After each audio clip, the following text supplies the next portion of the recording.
You're listening to Retail Disrupted, a podcast that explores the latest industry developments and the trends that will shape how we shop in the future. I'm your host, Natalie Berg.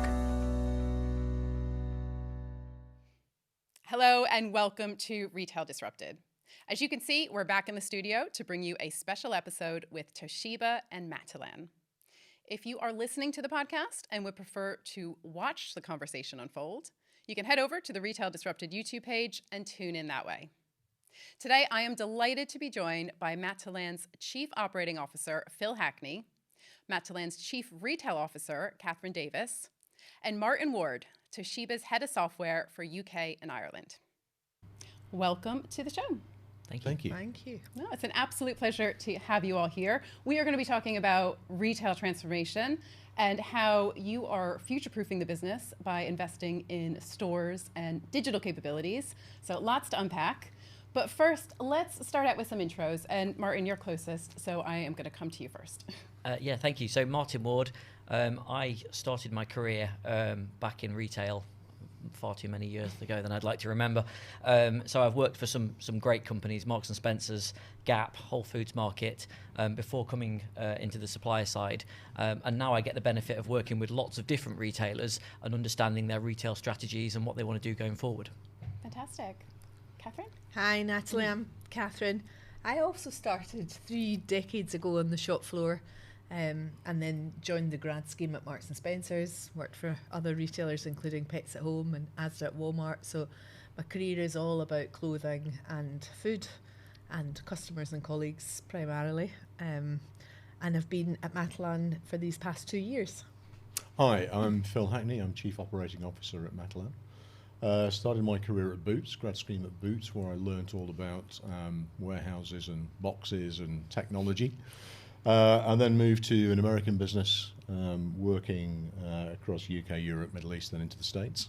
And then back to Pets at Home, where I met Katherine and worked with Katherine in a previous life for about 5 years. And then into very pure play online business. And now across at Matalan, working in an Omnichannel, exciting retail business alongside Katherine, and also been there 2 years. Yeah, and it's an exciting time at Matalan because you're in the midst of a multi-year, multi-million-pound transformation program. So why don't we start with that? Can you tell us a little bit more about it, and also what led to this change in strategic direction? Well, I think we've got a super exciting business that's got a strong heritage. We were just chatting about the fact it's 40 years old this year. So a strong brand name, a strong heritage. But 40 years on, it was ready for a refresh. And I think, like a lot of retail businesses, COVID certainly impacted. And over the last 2 years, we've been taking that business forward to refresh it, to reconnect it with its customers, to put necessary investment into that business. And as Martin has said, to put necessary technology into that business, to take it forward and really reconnect it to our customer base and provide what they need us to provide for them. Yeah. So we're going to get into all of the details. Looking forward to that. Katherine, if I come to you, I want to ask you about identity, because I know you trade in both fashion and homeware, but if we just look at fashion, it's a very crowded market. It's a market where, unfortunately, we have seen brands disappear from our high streets, or those mid-market brands struggling. And I think one thing that's clear is that fashion retailers today, and all retailers really, need to have a very clear idea of purpose and identity and make sure they're not trying to be everything to everyone. And I'd love to get your take on how you define Matalan's positioning in the market. What is it that makes the brand special? Sure. I think you're absolutely right, Natalie. The value end of the market is quite crowded, but we're very well positioned, whether it's cost of living or whether it's actually just that customer who has less disposable income still deserves fabulous quality, great style. And, let's be frank, value isn't about cheap, fast fashion. So Matalan has a very clear place in the market, a real opportunity to do that really well, not just here in the UK, but internationally with our franchise partners as well.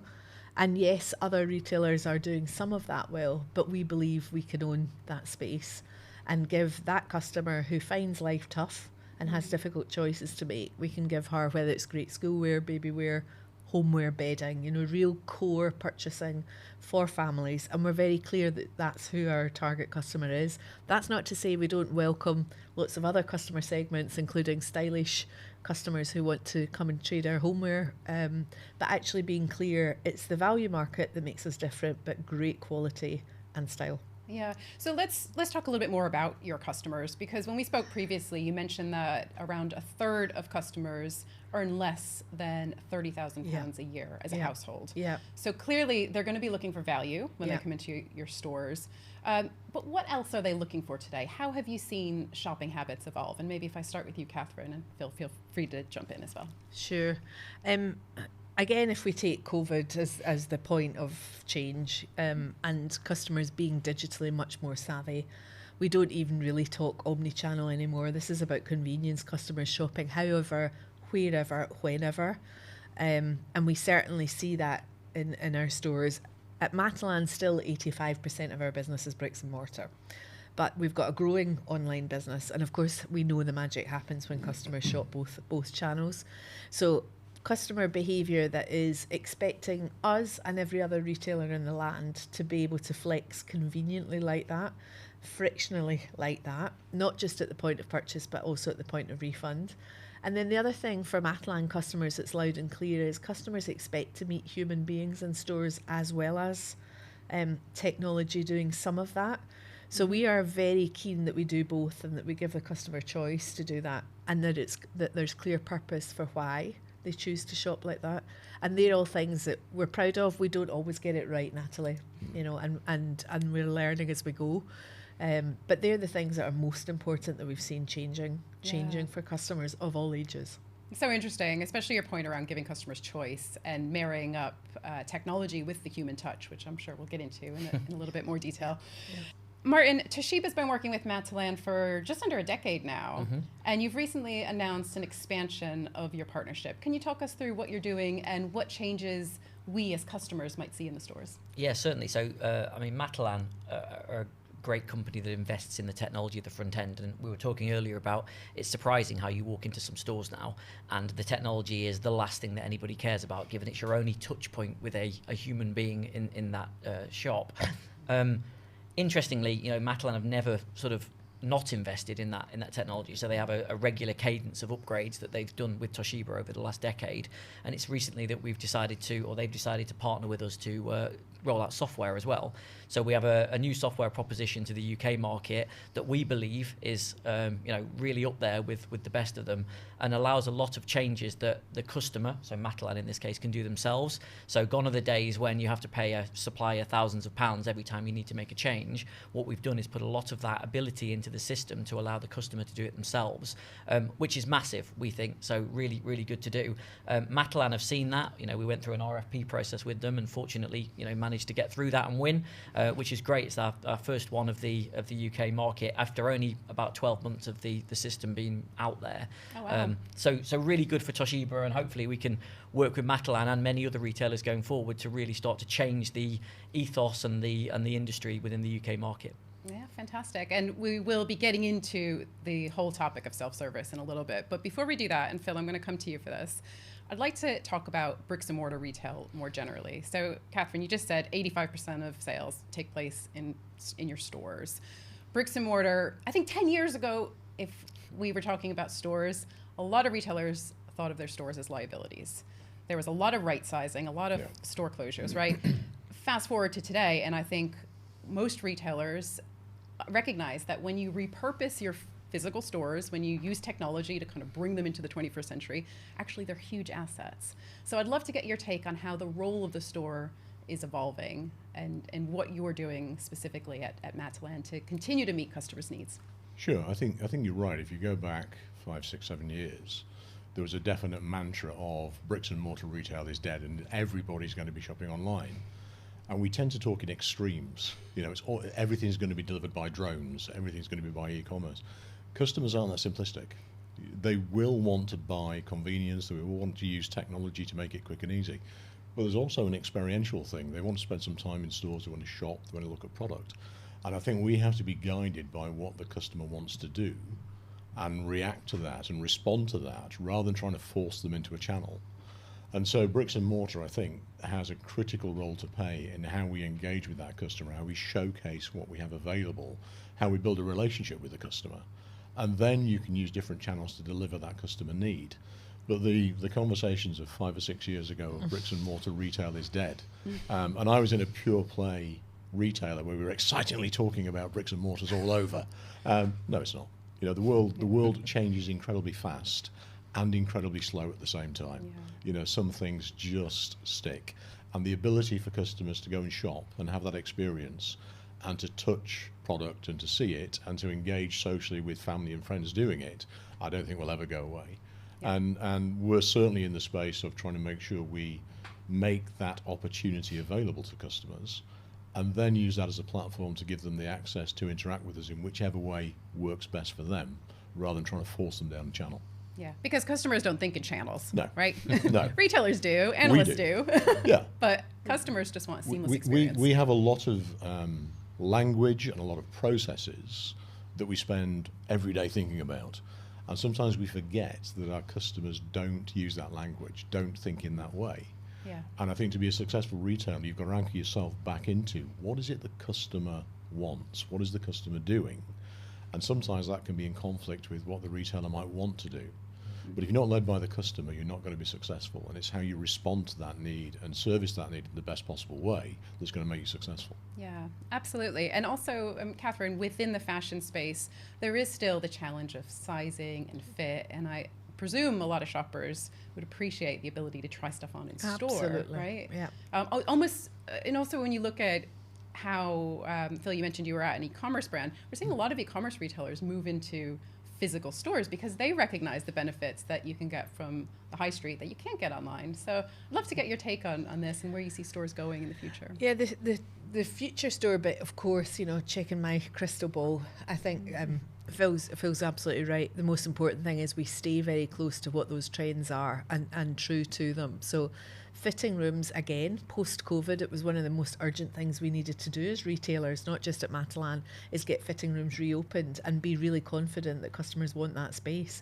And that actually, let's be honest, returns are hassles. The returns, you know, hassle for customers, but hassle for business as well and expensive. So actually giving customers, especially fashion customers, a chance to try on and if they want a bit of advice by a human, that person is there.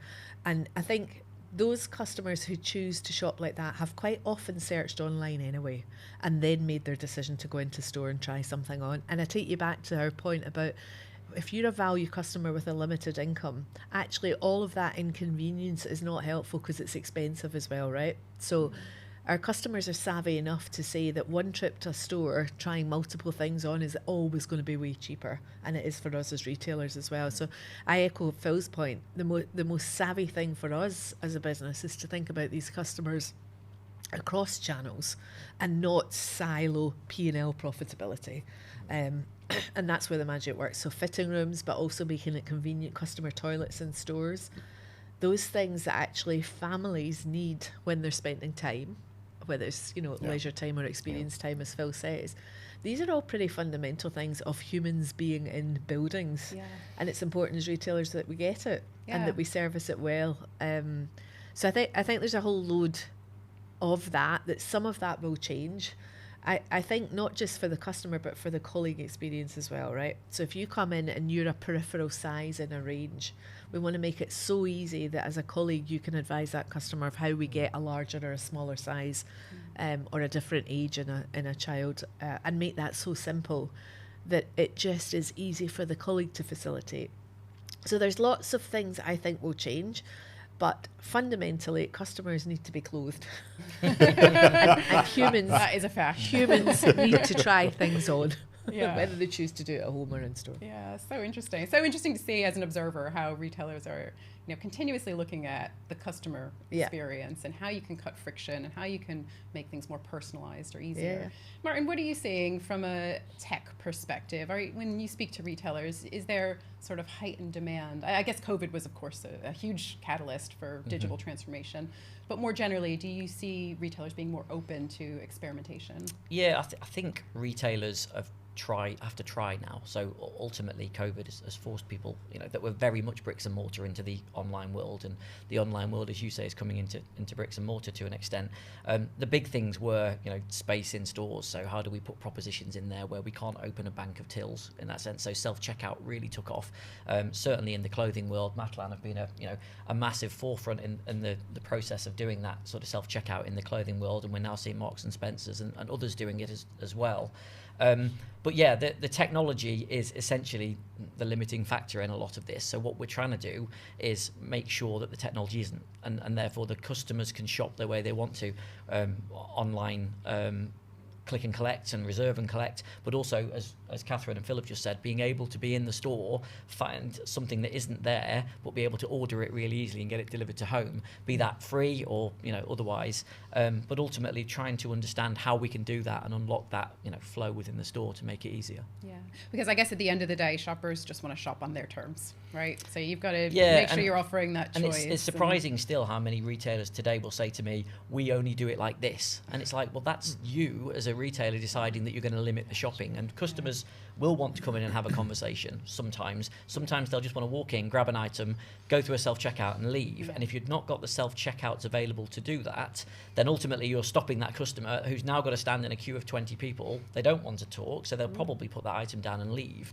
So it's about freedom of choice for all of the customers to be able to shop however they want to. Yeah, I think you hit the nail on the head, the importance of choice, because the same shopper might want different things at different times of the day, or depending on whether you're with your kids or you're in a rush. So you do have to offer customers that choice. Yeah. Phil, can you tell us a little bit more about self-checkout and what you guys are doing? Because we know that self-checkout has become ubiquitous in supermarkets. And as an observer, I find it so interesting how it's kind of trickled down into non-food and especially in fashion. And I wonder, in terms of the incentive for investing in this technology, my perspective is that there's two things happening. Yeah. One, customers want self-service, right? We're living in this kind of on-demand, low-touch era. We want that control or that choice. But on the other hand, the cost of labor is going up. And more generally, retailers are facing a lot of cost headwinds. So investing in technology that allows you to become more operationally efficient is, of course, a priority as well. So what are you doing? What are you seeing? Tell us a little bit more about it. So I guess we anchor back into customer choice. And when you see customers coming in to shop, different customers will want a different experience. So if I shop in a supermarket and I've popped in to get my Friday night loaf and a bottle of milk, I don't want to stand in a big queue and wait to be served to get that out of the supermarket. I just want a quick self-service till, buy it, get out the other side. If I'm doing my big weekly shop and I've got a full basket, then actually I don't want to be trying to deal with that myself through the checkout. So customers will have different needs at different times. And I think we have to try and provide the best possible opportunity for customers to choose what's right for them. Self-service works for us from an efficiency point of view. It's really good. It allows us to liberate colleague hours to actually do more value-add tasks for the customer and to engage with them and have those conversations we want them to have. But fundamentally, we prefer to have that opportunity to talk to customers. We spend all retailers spend a lot of time, money and effort trying to persuade customers to walk through their door. And if they've decided to do that, we're very lucky and we're very fortunate. We want to have as much interaction with that customer as possible and build as strong a relationship as we possibly can. And Katherine's team do an amazing job of really engaging with customers and talking to them and understanding their needs. So I don't think it can be a one-size-fits-all. And I think you've got to be very careful about trying to force customers down a route that's convenient for you rather than give them the choice. Yeah. There's definitely some challenges with self-service. There's a lot of noise in the marketplace around the impact of self-service on shrink. Mm-hmm. And it's a conversation Katherine and I have quite regularly. Shrink has many, many causes in stores. Self-service is just one of them, and I don't think it's particularly one of the major ones in terms of what we see. So I think some of the limitations that are described with self-service are maybe slightly overplayed. We see it as a very strong part of the offer we put in for customers to have choice in our stores. Mm. Katherine, when we spoke earlier, you mentioned that around half of your customers are currently using self-checkout. Yeah. What's the feedback been, and what's your aspiration? What percentage would you like to get to in the future? Yeah. So that percentage of 50-50 is a number that we can see week in, week out of our percentage of transactions. All stores give customers a choice, right? At busy points, like every other retailer, that means normally queue at manned or get through quickly at self-scan, as Phil says, whether that's in a food operation or in a clothing operation. But I have to be honest, it is more expensive to employ a human, and therefore the amount of time and resource that I'm putting into facing customers at the checkouts versus facing customers on the shop floor is a real commercial consideration. So probably I would prefer it was 60-40, 60 self-scan, 40 manned. We won't ever move to only self-scan. Others are. And I think that's where Matalan has to be true to our customers and also our loyalty. We haven't talked about this, but we've got a big number, over 8 million customers now, who are part of our loyalty scheme. And actually we want to have the chance with them to make sure they're signed up with the best offers or whatever we're promoting, the newest ranges or new third-party partnerships or whatever our loyalty commitment is.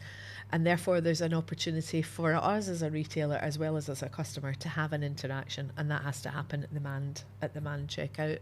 So to answer directly, 60-40 is probably commercially where I want this to get to, but only in those stores where the customer wants to do that. And we see it change quite often through the time of day. Evening split is different to daytime split. That's a wee bit about who's choosing to shop during the day versus the evening.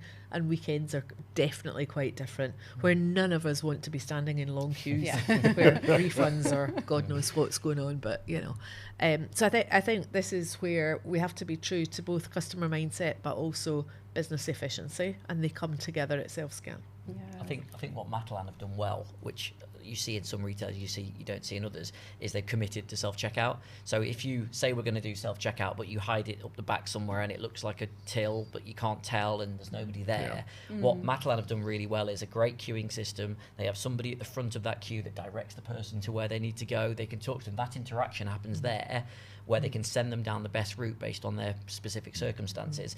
I think when you commit to it and you really give that impression really well, I think that's great, and that's why they're seeing the success that they have. That's a great example of, so the self-scan isn't about taking cost out of the operating business, right? It's about redirecting that human action is worth more navigating customers through it. And also the shrink prevention part of that equation, which is very real as well, is, we've trialled and are committed to barriers at the front of the store, which helps this navigation. So those customers who do want to pay and are not a shrink risk to us are very clear about where to move through the payment process. And those, I don't call them customers, that are choosing not to pay are quite prevented from doing so, right? And so somewhere as a retailer, you have to be clever enough to do all of that in quite a seamless, comfortable way, because the majority of customers are wanting to pay. And I think those bits of whether it's the technology at self-scan, whether it's the technology and barriers and the human part of the colleague interaction all come together, but it needs to be quite seamless on the retailer side as well as the customer side. And it has to anchor back into what's the customer need. Yeah. And the great thing about this juxtaposition of technology and people service is you will have customers who just want to get in and out really quickly. I don't really want to engage in a conversation. I'm busy, I've got kids to drop off, all that stuff happening. Versus sometimes I've got a product I want to know a bit more about, or I've got a return I want to discuss, and I want to talk to a human being. I don't want to engage with technology at that point. It's about making sure those options are available and sit very comfortably in the same environment. And it's different when you're buying a men's suit, versus a commodity item that can be self-scanned in and out. So I think that's the other thing. Although we have a broad range of products, the customer need and the dwell time is quite different depending on what they're actually purchasing, and that includes at the till. Yeah, so interesting. So much more to it. Martin, I want to ask you about the future of self-checkout and where you see things going, and it in fashion, but also more generally, because I know there's a lot of interesting innovations happening, and especially when it comes to things like AI and product recognition. How are things going to progress if we look kind of 5-10 years down the road? Yeah, it's a really interesting question, and I think there's a lot to it. So AI being a real key one, we're seeing now many partners, Toshiba being one of them, with AI cameras that sit above the self-checkouts, monitoring items going across. Now that's very easy in a grocery world, but ultimately in a fashion where you've got a red dress and it could be in 7,000 different orientations depending on how you put it onto the platter. it's a very difficult decision. So, you know, are we monitoring? We're starting to monitor colours so that you can see that if something's gone across that's not red. We're starting to take photographs of the high value items that get stolen most often, and if that goes past across, but a different barcode is scanned, then an alert is triggered. So you can't learn every item in every orientation, but what we're starting to do is work out where those high value, you know, items are in that sense. I think security tags, again, hopefully that, you know, mix of security tags with AI will start to be there.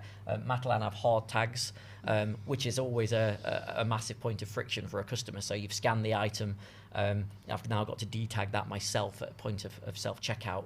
It's difficult to do at the best of times when you've been trained on it, let alone when you're a customer that's never done it before. So, and that leads to fraud as well. So, you know, being able to turn these sensors on for a matter of time, and then have to turn them off, that's not ideal, because you can detag multiple items ultimately if you do. So we're seeing a lot of fraud issues around that as well. So lots there, I think, to unpack and look at. But ultimately, I think the technology is now moving to the point where it's all starting to become quite interesting and exciting as to what we can do, and hopefully we can really start to take the friction out of that self-checkout, certainly around the detagging and the passing items across, and actually make it a lot more seamless going forward. A lot of people are investing in that technology. They see self-checkout as a huge way forward, and we're going to do a trial with Matalan of the AI cameras when we've got our software and hardware in, so that we can start to learn and address some of those concerns. Wow, super exciting.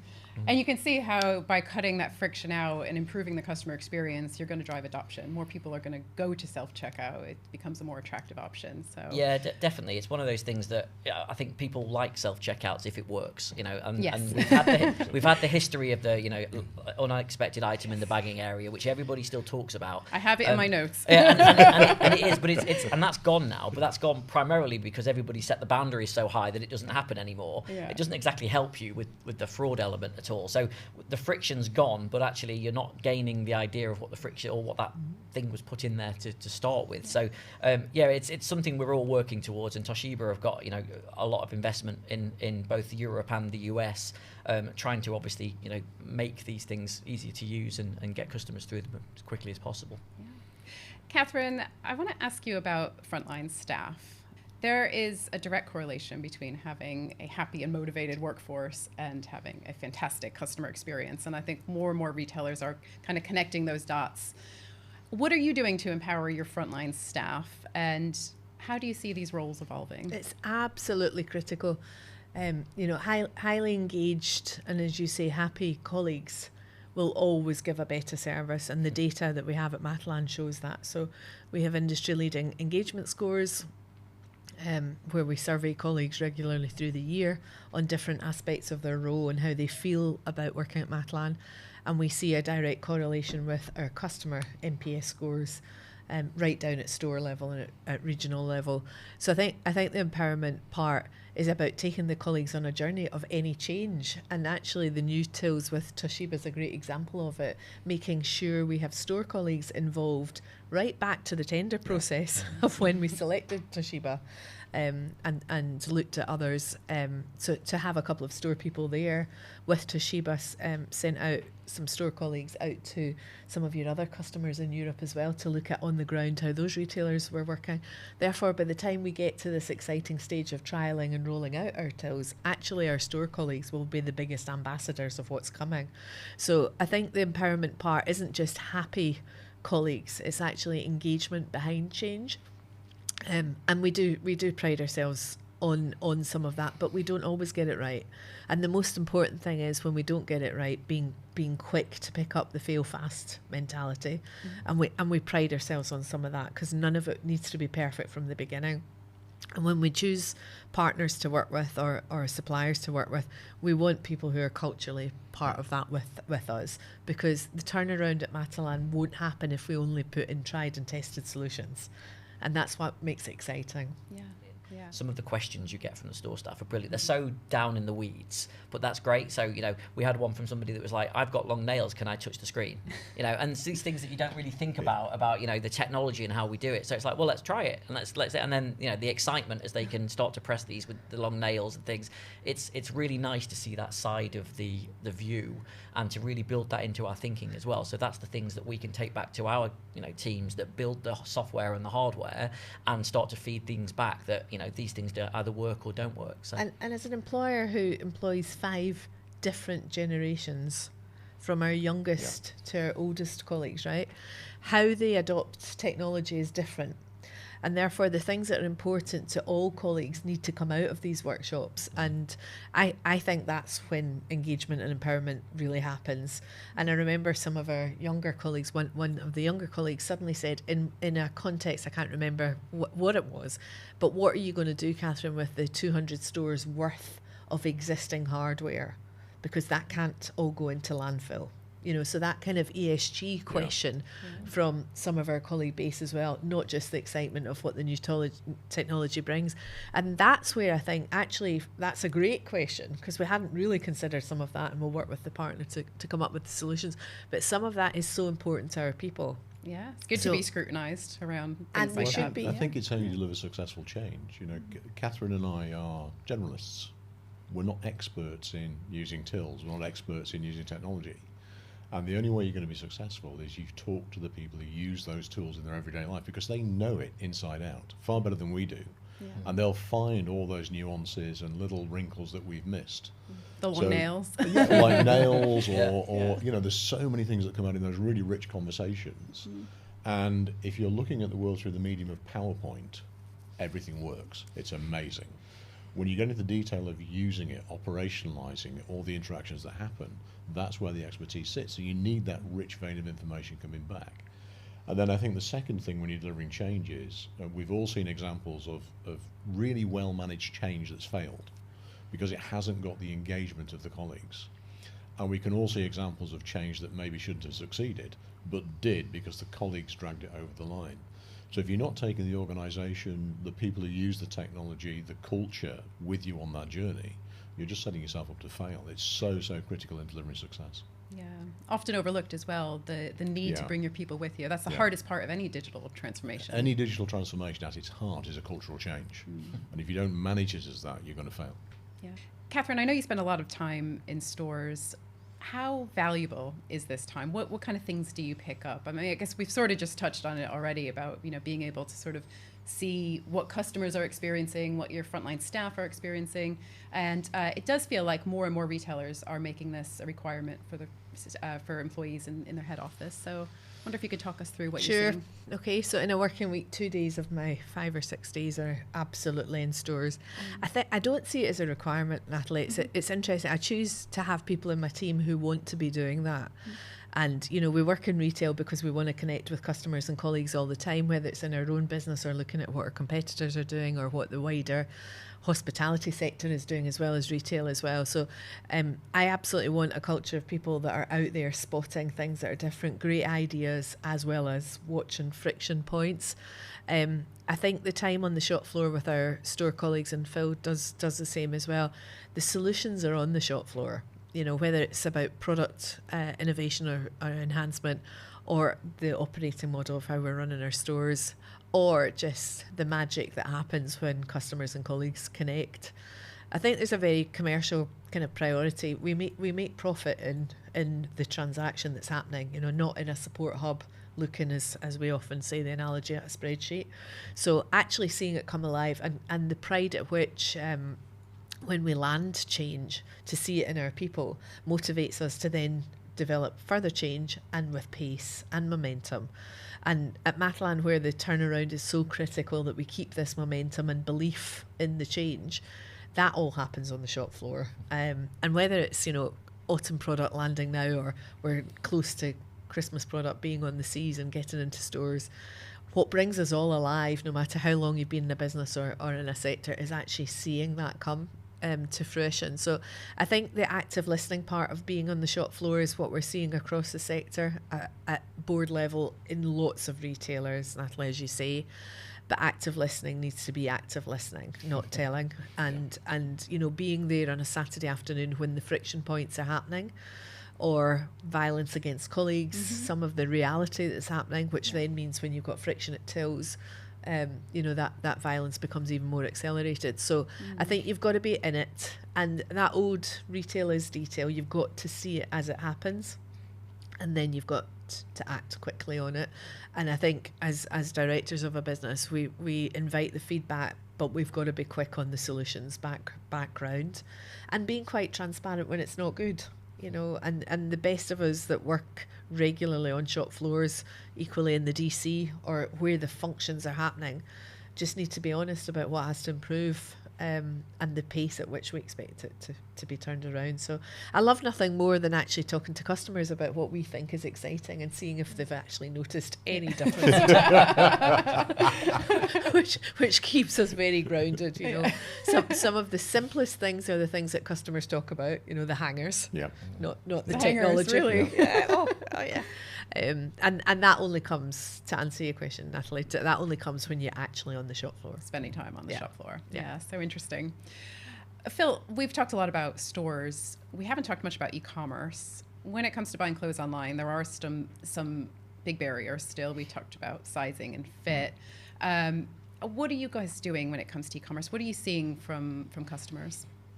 We're definitely seeing this interaction between stores and e-commerce, customers engaging with products in stores, then choosing to buy online. We're seeing e-commerce as a way of testing new products with customers. It's a very safe environment to test new product and see what the engagement is. So it's allowing us to think about different ranges and different products that we can put in front of customer. And it's also, if you think about the geographical footprint of the stores, it allows us to reach out to customers that aren't naturally captured in that store geographical footprint and start to build the brand with those customers as well. I think where we've still got a lot of work to do, to be candid, is in that interaction of making it easier for customers to move between those channels. We know how valuable that is for our customers. We know how valuable it is to us. If we see customers interacting with us across multiple channels, the lifetime of value of that customer is significantly enhanced compared to a single channel customer. So that's probably where our most time and effort is getting put into at the moment, is how do we start to build that true omni-channel business where customers can choose the channel that works for them in the moment. As we said before, it's not a internet customer, it's not a shop customer, it's a customer, and they will choose the channel that works best for them in that moment in time. Yeah, because as consumers, we don't say, I'm going to go shop online today. I'm going to go shop in stores tomorrow. We're not thinking like that. I want to ask about your loyalty program, because you have a very successful loyalty scheme with millions of members. And if we look across the wider industry, there's been a lot of change in the space of customer loyalty, with the whole digitization of customer loyalty, the move towards more instant value or instant rewards. We've seen the rise of member pricing, if you look at the supermarkets in particular, and also more exclusive deals, early access to sales. It really feels like there's been this this kind of evolution of loyalty that's really sort of accelerated in recent years. So I'd love to hear a little bit more about, and Katherine, I'll come to you first. I'd love to hear a little bit more about your loyalty scheme and what you're seeing in this space. I think it's exciting. Matalan's heritage in loyalty, one of the first UK retailers to actually have a loyalty card. Our founding family owners were really at the forefront of that. And we have customers that have still got cards that are more than 20 years old and show us them in store with great pride. So I think there's a real heritage there about what loyalty actually means over long term. And it is about long term loyalty. Let's be frank, the value that comes from a returning customer only really happens over long term. So we don't want to be busy fools signing up short term with no long term value. Matalan is not about member pricing, because we're rooted in great value for all. So it is a challenge all the time to keep that loyalty program fresh, about whether it's new seasonal launches, whether it's new third party brands online, whether it's new looks that are affordable for customers. But I think the thing that customers tell us loud and clear is that they don't want to be bombarded by offers that are not genuine loyalty offers. The balance of what is mass marketing versus what is true loyalty. And customers can see through it today. Totally. Especially price savvy customers. Yeah. So we have to, and we've got to navigate through that, Natalie. That's not easy because like you say, the rest of the industry is bombarding and price becomes such a commodity. So we haven't got it perfect. I think the biggest thing that our customers ask us for is to keep some of that personalised to them and relevant to them. And whether that's times of need like schoolwear or functional times, then talk to us about that. Customers definitely love a sneaky peek of something. Yeah. So if that's new season, or as you say, going a bit early on sale online for loyalty customers, or a bit of an extra discount for loyalty customers, or your opportunity to win your basket at Matalan only if you're a loyalty customer, all of those things make customers feel that there's something different in that loyalty program and that it's a long-term benefit for being a member of that loyalty program. And we continue to evolve it. And it's exciting because there are no simple solutions to earning loyalty from customers. And I think we have to stay very, very relevant. Yeah. Yeah. At the end of the day, that's the most important thing for any retailer, right? Staying relevant to your customers. Yeah. I'd like to close with a little bit of future gazing. So if we imagine it's 2030, what are you most excited about? What trends, technologies, innovations are you excited about when we think about the future of retail? And Martin, I'll start with you. Lots to do, I think, and lots to be hopeful for in the future. So AI, I think, is going to be good. But again, it's AI with a particular business need, not AI for the sake of AI, which is generally what we tend to find with a lot of the tech trends in retail. Loyalty, I think, is, we've touched on loyalty. I think customers are now, as you say, getting a little bit bored of, the loyalty and how to Tesco, changing all of their pricing to loyalty means that they now get up in the high 90% of people using a loyalty card, but they do because they have to, not because they want to. And that's a slightly different world. So how do we engage, the customers properly? How do we make sure that they're getting value out of that loyalty? So I think loyalty is going to be a really big thing going forward. I'm definitely looking forward to that one. Yeah, interesting. Katherine? I'm looking forward to a world where the technology has enabled our colleagues to give really, really amazing service, so that some of the more mundane tasks that, technology can replace a human is done by the technology, and then that releases the freedom of the talent of human colleagues at a very different level. So whether that's 2030 or takes longer than that, that's the world I look forward to. And believe, as we've talked about, that means whether you're in a physical bricks and mortar or online, actually it's an inspiring, delighting purchase, and that retail, especially clothing retail, keeps developing that experience rather than functional transactional retail. So I think we've got quite a lot of space to go faster on that, not just at Matalan, but actually as a retail sector. The theatre that retail is what I get excited about. For me, it's definitely AI, and I think this is the new internet. For good or ill, it will change the way we do everything. And what I'm particularly excited about is it will give us the ability to take what is large chunks of impersonal data and to translate that to a proper conversation between a colleague and a customer with really good knowledge of that customer that they're prepared to share, and almost get back to old-fashioned retailing of it's a shopkeeper and a customer having an interaction that's personal. And I think that's really, really exciting, that as we go through this massive technology change, we get back to that transaction and that contact. Yeah, it's almost gone full circle then. It's almost gone full circle, yeah.